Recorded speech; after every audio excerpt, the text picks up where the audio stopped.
चमकौली नाम के एक छोटे से गांव में एक बहुत ही सुंदर बाग था, लेकिन कोई भी गांव वाला उस सुंदर बाग में जाने से डरा करता था। उनका मानना था कि अक्सर बाग के उस पार वाली गुफा के अंदर से किसी जिन्न की आवाजें आती हैं, जो आते जाते लोगों को आवाजें देता है, जिससे गांव वाले बहुत डरा करते थे। एक दिन गांव के दो युवक खेत पर आपस में बात करते हुए, अरे भाई, कल मैं उस बाग की तरफ गया था, वहाँ फिर से उस जिन की वही डरावनी आवाजें आ रही थी। अरे क्यों भाई, क्या करने गए थे तुम वहाँ? क्या तुम्हें पता नहीं बाग के पास वाली गुफा में जिन रहता है? अगर वो तुम्हें कहीं कुछ कर देता तो आइंदा फिर उस बाग की तरफ मत जाना। तभी वो वहाँ से बात करते हुए खेत से चले जाते हैं। अगले दिन गांव का एक लड़का रांझा, यार, इस गुफा में से आवाजें कौन देता होगा? मुझे इसके पीछे जरूर कोई राज नजर आता है। रांझा भैया, जो भी हो, लेकिन गलती से भी उस गुफा के अंदर मत जाना। लेकिन इस गुफा का रहस्य तो मैं जान कर रहूंगा। सब गांव वाले डर के साए में आखिर कब तक रहेंगे? उसके बाद शाम हो गई और रांझा और उसका दोस्त अपने अपने घर चले गए। अगले दिन सुबह सारे गांव में सन्नाटा था और रांझा के घर के बाहर उसकी लाश रखी हुई थी। सब रो रहे थे। शाम को बस ये बोल के घर से निकला था कि आज एक रहस्य से पर्दा उठाने जा रहा हूँ। मेरे रांझा की बहादुरी उसे ले डूबी। हाय मेरा बच्चा। हो ना हो, ये उस गुफा वाले जिन ने ही किया है। हाँ। उसी गांव में धन्नू नाम का व्यक्ति रहता था, जो एक व्यापारी था। उसकी दो बेटियां थीं, रीमा और सीमा। उन दोनों को रंग बिरंगे फूलों का बहुत शौक था।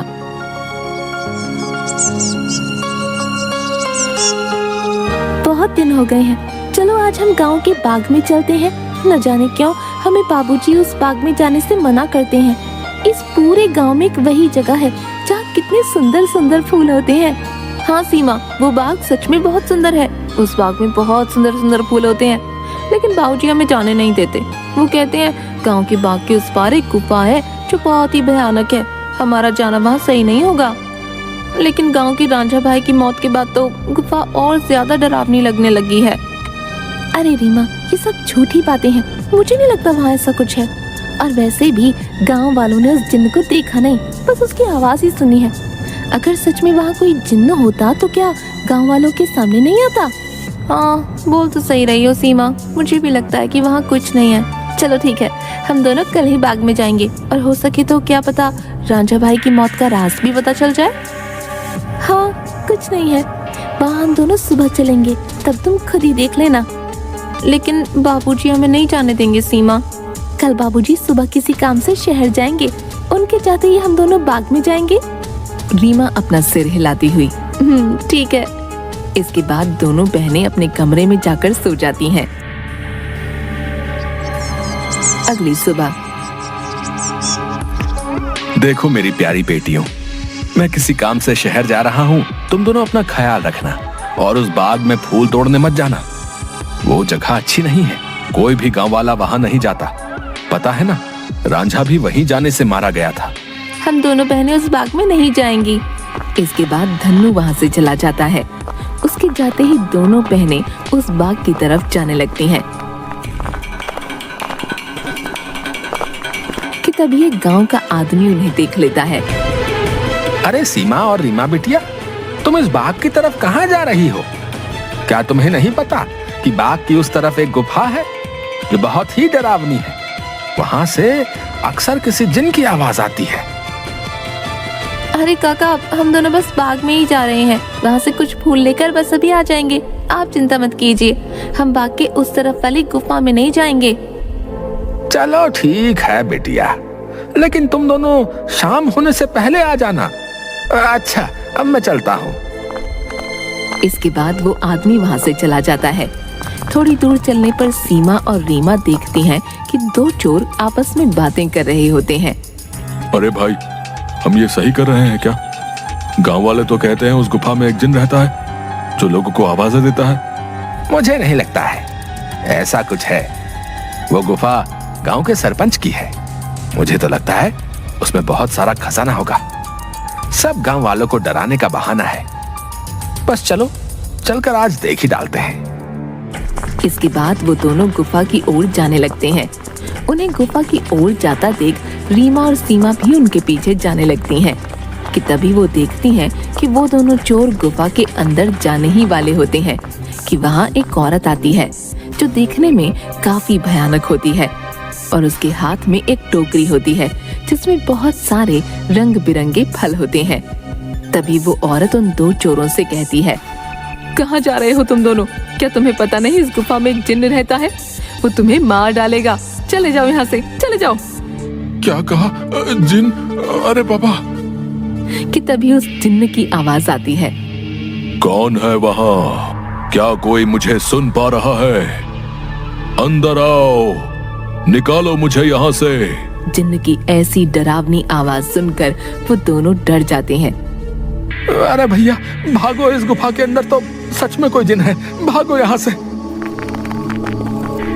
और वो दोनों वहाँ से भाग जाते हैं। मैंने तो पहले ही कहा था, यहाँ अब दोबारा मत आना, वो तुम्हें जिंदा नहीं छोड़ेगा। ये सब रीमा और सीमा देख रही थीं कि तभी वहाँ रीमा और सीमा के सामने वो औरत आ जाती है जो देखने में काफी भयानक होती है, जिसके हाथ में बहुत सारे रंग बिरंगे फल होते हैं। कहाँ जा रही हो तुम दोनों? सीमा और रीमा डरते हुए, हम तो बस ऐसे ही बाग घूमने आए थे काकी, लेकिन आप यहाँ क्या कर रही हैं? मैं तो यहीं रहती हूँ, यही बाग मेरा घर है। तुम दोनों यहाँ से जल्दी चली जाओ, वरना वो जिन्न तुम्हें छोड़ेगा नहीं। जाओ यहाँ से। क्या सच में बाग के उस पार वाली गुफा में कोई जिन्न है काकी? हाँ, और वो बहुत खतरनाक है। तुम दोनों यहाँ से जल्दी चली जाओ। इसके बाद वो औरत वहाँ से चली जाती है। मुझे बहुत डर लग रहा है, अब मैं इसके आगे नहीं जाऊंगी। मुझे लगता है वो औरत सच बोल रही है, वो जिन्न हमें मार डालेगा। मैं नहीं जाऊंगी उस गुफा में। ठीक है, तो मेरा यही इंतजार करना। मैं सच जानना चाहती हूँ, क्या वाकई वो आवाज जिन्न की है या नहीं? इसलिए मैं तो गुफा के अंदर जा रही हूँ। तुम यहाँ से कहीं मत जाना, मैं जल्दी आ जाऊंगी। इसके बाद रीमा अकेले ही आगे चलती है।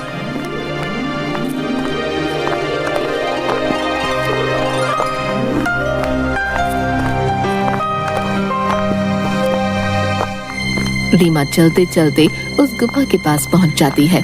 तभी एक आवाज उसे सुनाई देती है जो काफी भारी होती है।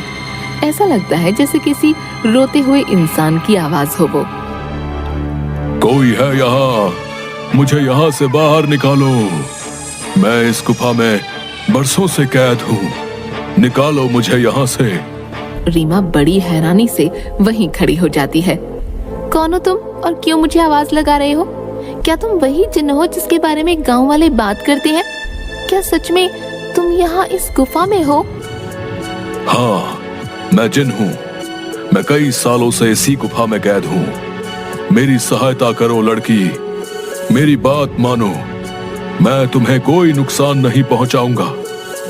तुम मुझे इस गुफा से आजाद कर सकती हो। इसके बाद मैं यहाँ से हमेशा के लिए चला जाऊंगा। मेरी सहायता करो। क्या सच में हमेशा के लिए तुम यहाँ से चले जाओगे? मैं तुम्हारी सहायता जरूर करूंगी। मुझे क्या करना होगा जिन? बताओ मुझे, मैं अवश्य ही करूंगी। तभी गुफा के दरवाजे खुलते हैं और रीमा उस गुफा के अंदर चली जाती है।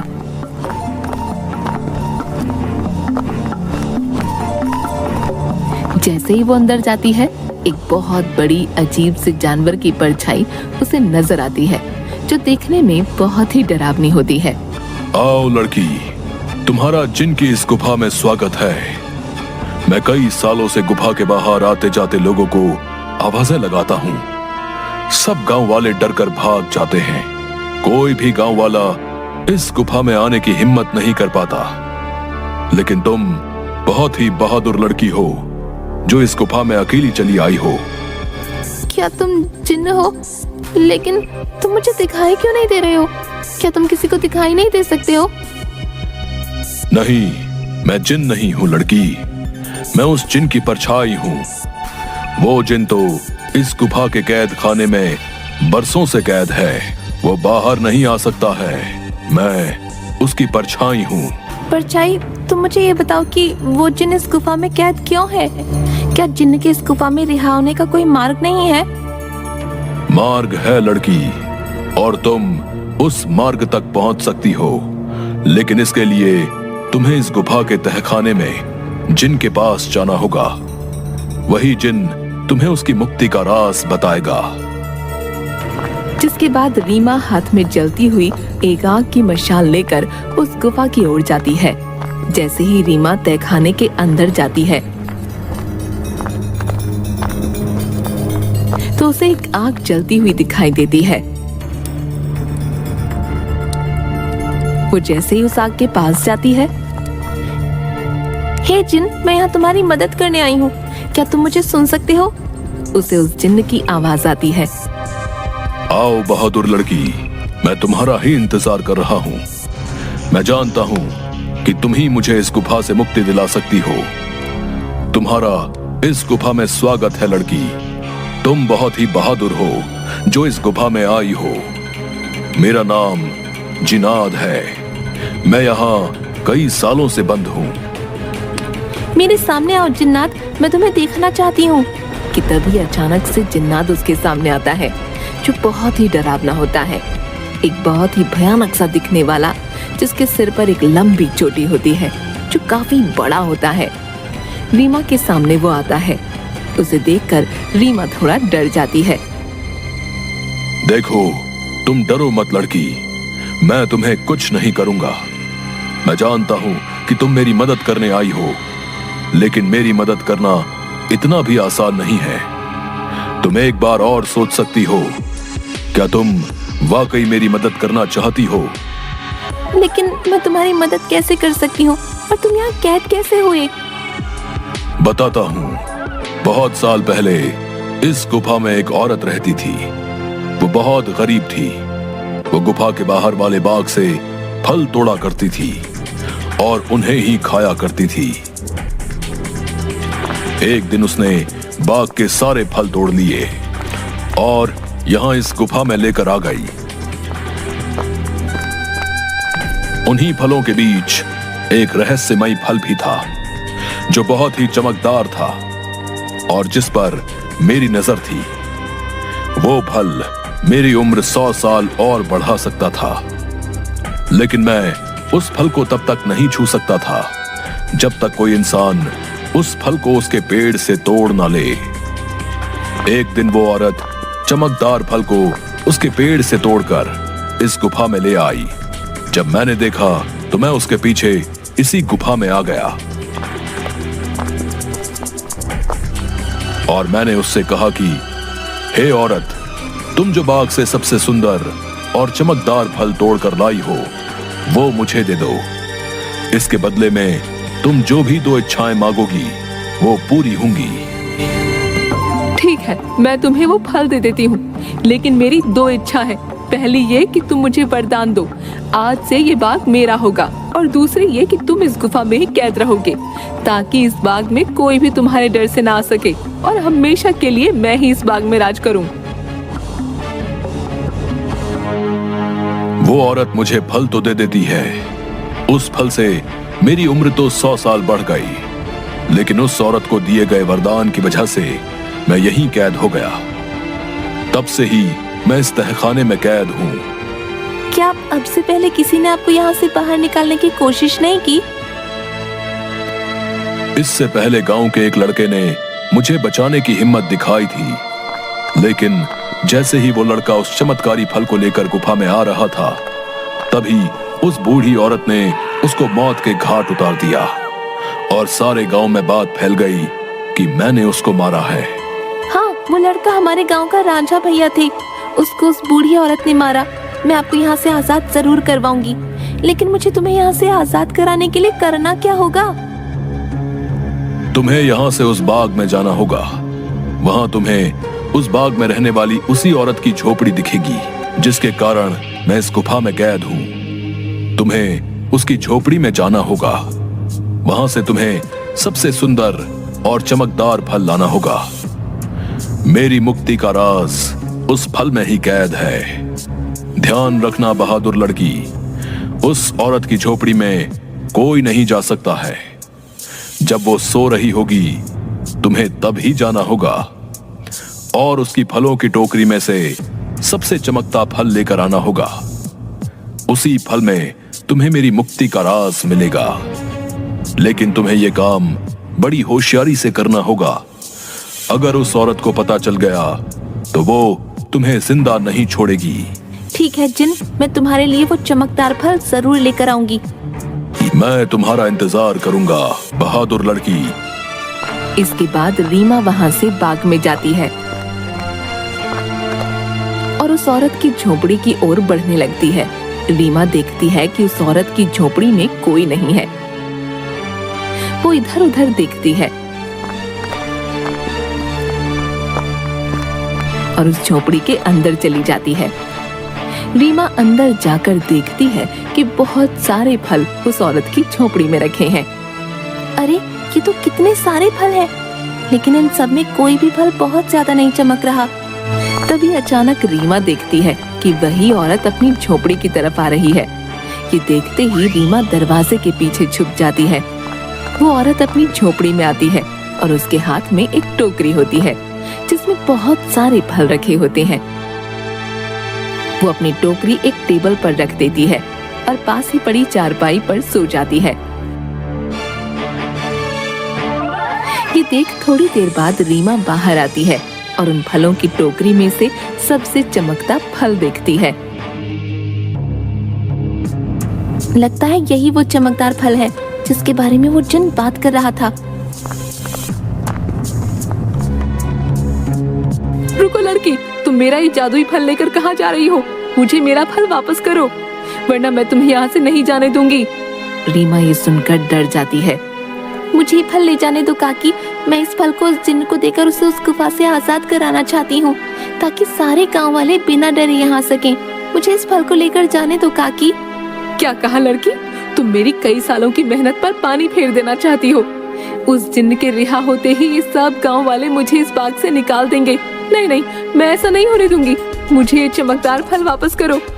ये सुनकर रीमा वहाँ से उस फल को लेकर भागने लगती है और वो औरत भी उसके पीछे ही भागने लगती है।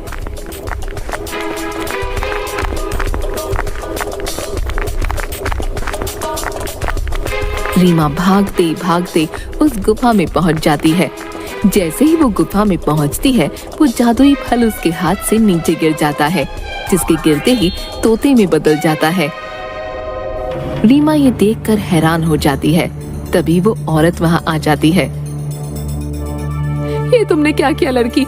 इस जादुई फल को नीचे गिरा दिया और अब ये तोता तुम्हें उस जिन्न की आजादी का सबसे आखिरी रास्ता बताएगा। नहीं, मैं ऐसा नहीं होने दूंगी, मैं तुम्हें मार डालूंगी। वो औरत रीमा को जैसे ही अपने हाथों से मारने आगे बढ़ती है, वो औरत अचानक से आग में जलने लगती है, जिसे देख रीमा हैरान हो जाती है। तभी एक आवाज सुनाई देती है जो उस जिन्न की परछाई की होती है। डरो मत बहादुर लड़की, इस लालची औरत को इसके किए की सजा मिल चुकी है। अब तुम्हें अपनी मंजिल का आखिरी पड़ाव पार करना है, जिसमें ये तोता तुम्हारी मदद करेगा।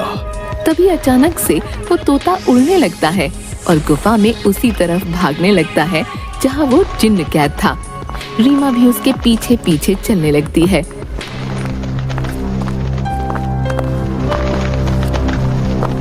वो तोता एक छोटी सी खिड़की के पास जा बैठता है जो काफी चमक रही थी। तभी तोते की आवाज आती है। सुनो बहादुर लड़की, तुम्हें इस चमकदार खिड़की को खोलना होगा, जिसकी चाबी तुम्हें ढूंढनी होगी। मैं तुम्हें 2 रास्ते बताऊंगा, जिस पर चल के तुम्हें इस खिड़की को खोलने वाली चाबी मिलेगी। लेकिन 2 रास्तों में से तुम्हें कोई एक रास्ता चुनना होगा। पहला रास्ता एक गुलाब के फूल की तरफ जाता है जो बाग की तरफ है। दूसरा रास्ता एक अंधेरे की तरफ है जो इसी गुफा में उस तहखाने की तरफ जाता है जहां वो जिन कैद है। जाओ और अपना रास्ता चुन लो। रीमा काफी देर सोचने के बाद, मैं गुफा वाला रास्ता ही चुनूंगी जो अंधेरे की तरफ जाता हो। जिसके बाद रीमा गुफा की ओर चलने लगती है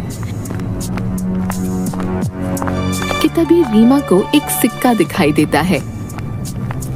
अरे ये इतना चमकता हुआ सिक्का यहाँ कैसे आया और ये सिक्का इतना चमक क्यों रहा है? रीमा जैसे ही वो सिक्का हाथ में उठाती है, पूरी गुफा में रोशनी हो जाती है। अरे ये ये तो पूरी गुफा में रोशनी हो गई। तभी वो सिक्का अचानक उड़ने लगा। अरे ये सिक्का उड़ क्यों रहा है? रीमा उस सिक्के के पीछे पीछे चलने लगती है। थोड़ी दूर चलने पर रीमा देखती है कि 4 चाबियां अलग अलग रंग की थीं, जो हवा में उड़ रही थीं।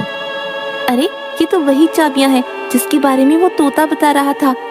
लेकिन अब इनमें से सही चाबी कौन सी होगी, ये कैसे पता चले?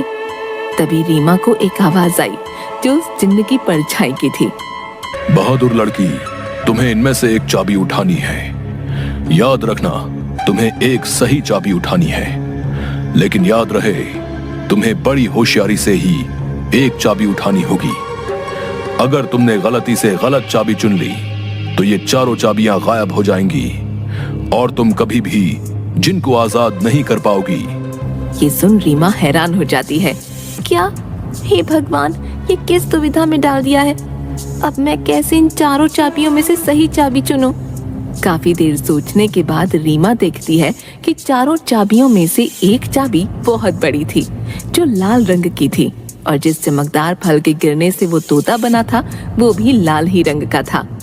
रीमा समझ गई कि लाल वाली चाबी चुननी है। उसके लाल चाबी चुनते ही बाकी सारी चाबियां गायब हो गईं। और तभी फिर से जिन्न की परछाई की आवाज आई। शाबाश बहादुर लड़की, तुम्हारी सूझबूझ की वजह से आखिरकार तुमने बिल्कुल सही चाबी चुन ली। अब जाओ उस खिड़की के पास और खोल दो उसे। रीमा उसी खिड़की के पास जाती है।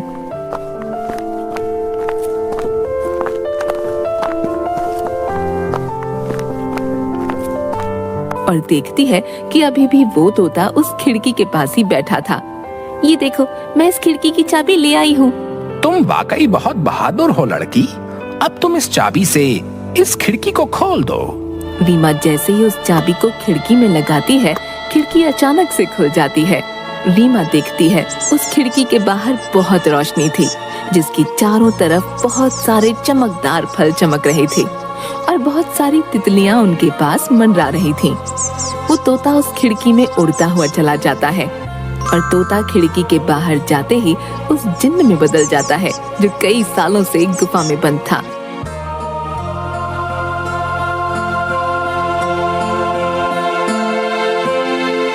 तुम्हारा बहुत बहुत धन्यवाद लड़की, तुमने मुझे इस गुफा से आजाद कर दिया। तुम एक निडर और साहसी लड़की हो। तुम जो भी मांगोगी मैं वो तुम्हें दूंगा। बोलो, क्या इच्छा है तुम्हारी? क्या सच में अब तुम आजाद हो गए हो? अब तुम इस गुफा में नहीं हो। अब सब गांव वाले यहाँ आ सकेंगे। मैं और मेरी बहन भी अब बाग में आ सकेंगे कभी भी। हाँ बहादुर लड़की, अब किसी को भी डरने की कोई जरूरत नहीं है। अब मैं इस गुफा से बाहर आ गया हूँ अपनी दुनिया में। अब मैं किसी को आवाजें नहीं दूंगा। तुम जब चाहो यहाँ आ सकती हो। तुम्हारी ही वजह से मैं आजाद हो पाया हूँ। तुम मुझसे जो भी मांगोगी मैं तुम्हें वही दूंगा। बोलो, क्या इच्छा है तुम्हारी? जिन, मैं कुछ नहीं मांगना चाहती हूँ, लेकिन अगर तुम सच में मेरी इच्छा पूरी करना चाहते हो तो गुफा के सामने वाले बाग से मुझे बहुत प्यार है। इसमें रंग बिरंगे फूल मुझे बहुत पसंद है। मैं चाहती हूँ कि ये बाग हमेशा ऐसे ही खिलखिलाता रहे, इसके फूल कभी न मुरझाएं। ठीक है बहादुर लड़की, तुम्हारी ये इच्छा जरूर पूरी करूंगा। अब ये बाग हमेशा यूं ही रहेगा, कभी भी मुरझाएगा नहीं।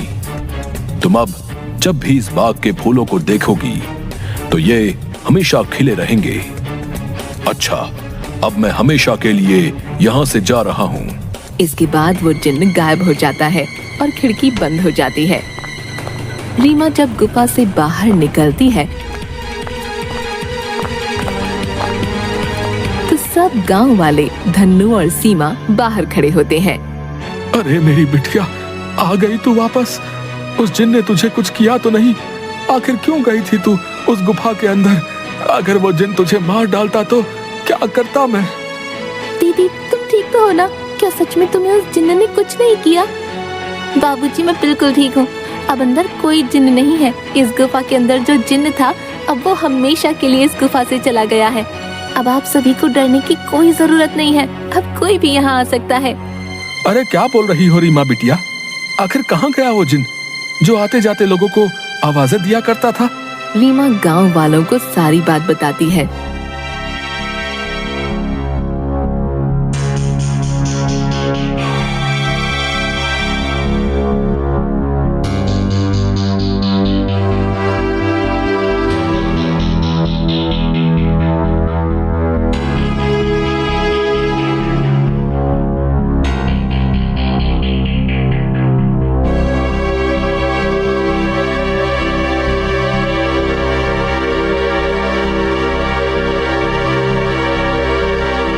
थोड़ी देर बाद गांव वाले बहुत खुश होते हैं और रीमा से बोलते हैं, अरे रीमा बिटिया, तुम तो सचमुच में बहुत बहादुर हो। तुम्हारी वजह से ही अब वो जिन इस गुफा से आजाद हो गया है। अब हम गांव वालों को डरने की कोई जरूरत नहीं है और रांझा की मौत का रहस्य भी सब गांव वालों को पता चल गया। इसके बाद गांव वाले बिना डरे हंसी खुशी गांव में रहने लगते हैं।